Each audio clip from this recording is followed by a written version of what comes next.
All right, this is Paul Proteus with another episode of Keep It 100 in the ongoing series, Why You Don't Have a Man.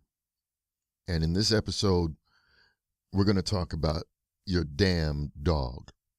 Now, I'm just going to say it straight off the top, and it will probably piss some people off, but well, fuck it. I'll just say it. A dog is man's best friend. He ain't woman's best friend. He ain't children's best friend. He's man's best friend. And that's because, generally speaking, as men, we accept dogs. And we accept the nature of a dog. We know that a dog is going to sniff some ass. He's going to eat some shit. He's going to lick his nuts. And that's just part of being a dog.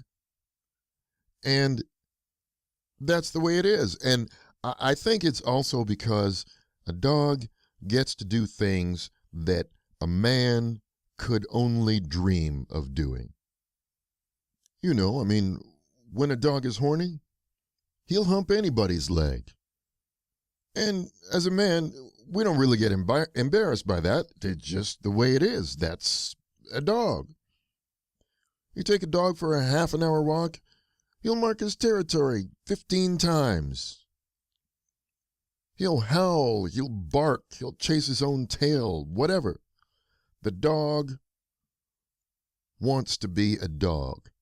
And men love and respect the nature of dogs. Now, I had some friends. They had a Jack Russell.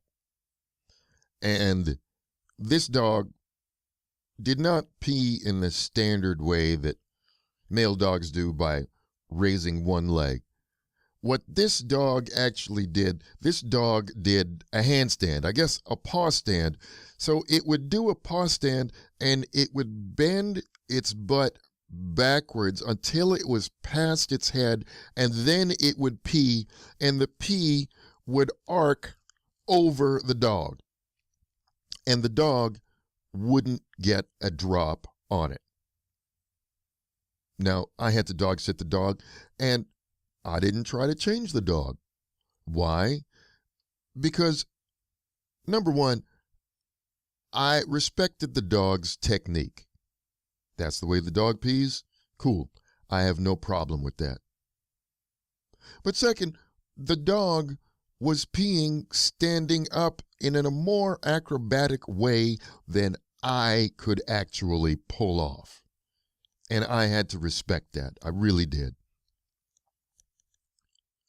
So I think part of the problem is, for some of you ladies with your dog, you don't want to accept the dog's natural nature. What you want is for the dog to be like your girlfriends and just empathize with whatever you're going through and just feel what you're feeling. Which, if you're perfectly normal and sane, I think that's cool. I think that works out really, really well. But if you're a hot mess, you're a big bowl of wrong, you're chewing on antipsychotics by the handful, you're a binge drinking anorexic, you're making your dog crazy, and the dog knows it, and everybody else knows it. Okay? You got to let the dog be a dog and be his version of a dog. But some of you don't want that.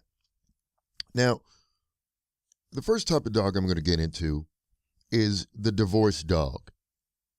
You got the dog in the divorce, but you didn't want the dog. The reason you wanted the dog was because the dog made the dude happy.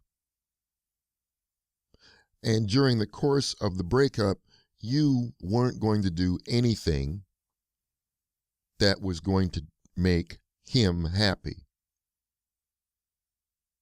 And in fact, if not getting the dog was going to destroy him, then you were more than willing to do that. Now, the problem with it basically is this. Because you didn't really want the dog, you treat the dog like crap. And the dog is miserable. Worse yet, the dog misses the man. And some of you even have a jealous streak where you don't even want to take the dog to see the man because it makes you feel badly to see the dog happy to see the man.